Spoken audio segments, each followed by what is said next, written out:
to present evidence regarding the worst man-made public health crisis in the history of our country and the state, the prescription opioid epidemic.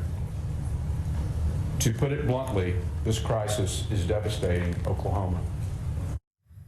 Today marks day 2 as one of the world's largest drug manufacturers, Johnson & Johnson, whose stock, by the way, is getting crushed, down 5%, goes on trial in a multi-billion-dollar lawsuit that has been launched by the state of Oklahoma.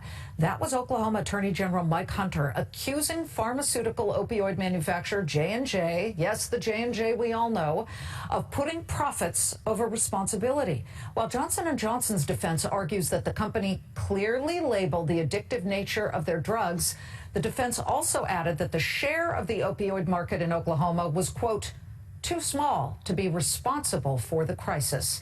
As the opioid epidemic continues to worsen nationwide, and it's really bad, folks, our next guest is a law partner representing hundreds of counties in opioid cases, including one of the first to be tried as part of a large multi-district litigation. He is Hunter Shkolnik of Napoli Shkolnik, and he joins us live here in studio. Sir, back in March, Purdue Pharma, they were the ones who were really churning out these pharmaceutical, terrible situational opioids, which are arguably at the real crux of this.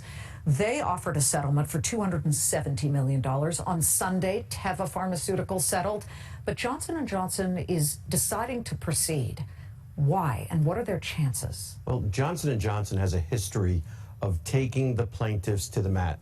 They try cases, they try usually a few of them, and they generally get hit pretty hard and pretty bad. Then on the appellate process, they start negotiating and settling these cases. This is par for the course for Johnson & Johnson. Thousands and thousands of families of people who have overdosed, gone, they're dead, are watching this very closely. And you can understand why, because you've represented some of these people and some of these families in other cases.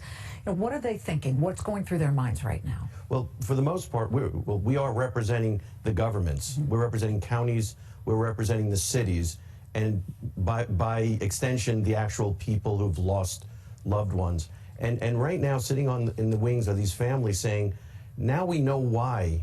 Now we know why our children and our family members ended up the way they did. Everyone's trying to say they're just drug users and it's their fault.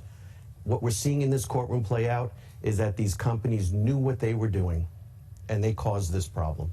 I need to know, because we look at some of these numbers now, 130 people per day, folks, are dying of opioid overdoses. I believe something like 47,600 overdose deaths in 2017. But, you know, at what point is personal responsibility going into play here? I understand. I mean, I saw what Purdue, I saw all of the legal emails that were released, and it was just disgusting and horrible. But at what point do you say, what role does the person who continued to take these, what role do they play in shouldering some of the responsibility? Yeah, this is an interesting argument, and we hear it from the defendants every day. Mm-hmm.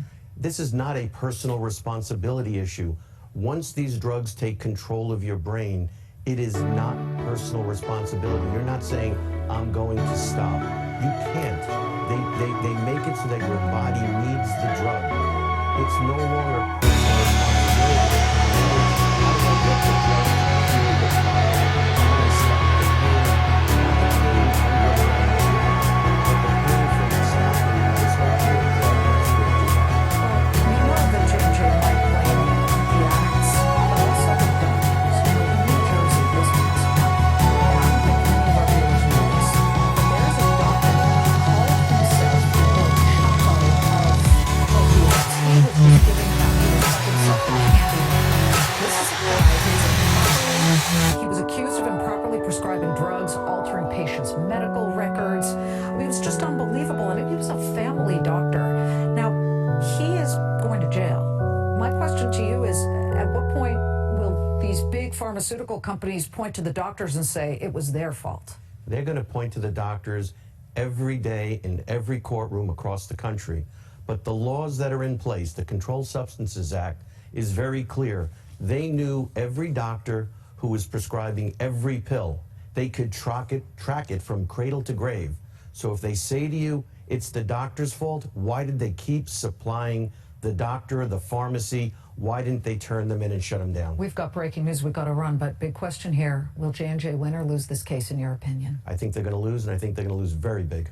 Hunter, please come back. Thank you very much. Thank you so much. Hunter Shkolnik is an attorney, Napoli and Shkolnik, representing a lot of counties and governments who are taking these big fights to the pharmaceutical companies.